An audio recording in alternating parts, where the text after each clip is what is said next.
We ended up doing a long truck trip down to Buurhakaba, which is about halfway in between Mogadishu and Baidoa.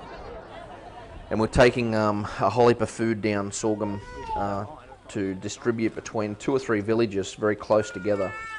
We had one of the ADF photographers along that day as well, and the OC made us very aware that this was a big deal, and the eyes were very much on us that day.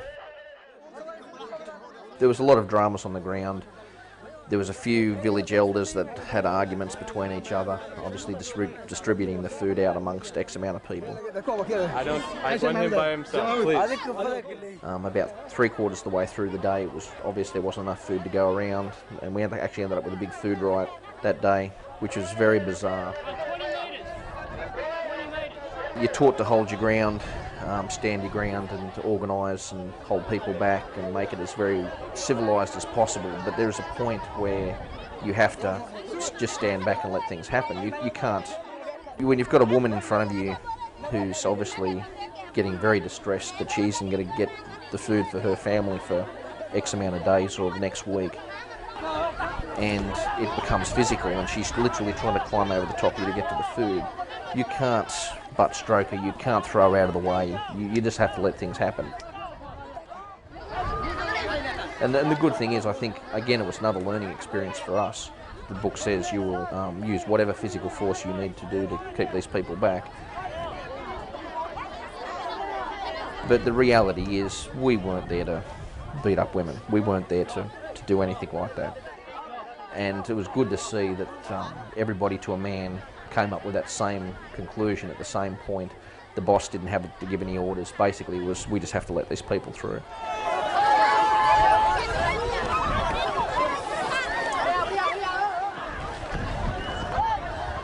On a food drop involving that many people, we had a platoon. Maybe we should have had a company. But we were never going to be able to deploy a company for a food drop. You know, having 100 guys there, one food drop on one particular day was not, logistically, we just couldn't do it. We had too many tasks, too many jobs to do. In the end, I think everybody can hold their head high and say that on that particular day, the right decision was made. Hey, finish that! No locals were hurt, none of our guys were hurt. It was just a matter of, well, at that particular point, they want the food that badly, they can have the food.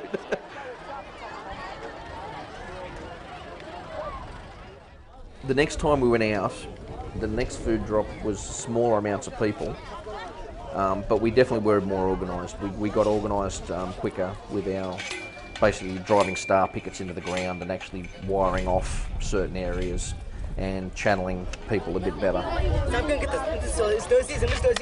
It all came down to the care agencies that were organising the food drops.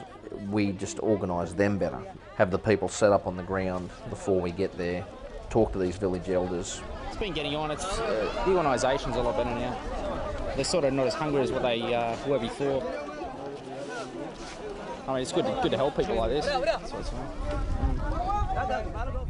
The joke me and a few of the guys have is we were winning when we left. It's not always easy to articulate, but the first food drops we were doing were disasters. We had starving people that were desperate for food. The last few food drops we were doing before we left, they were patient. They would sit down, they would sing. It was almost a happy atmosphere.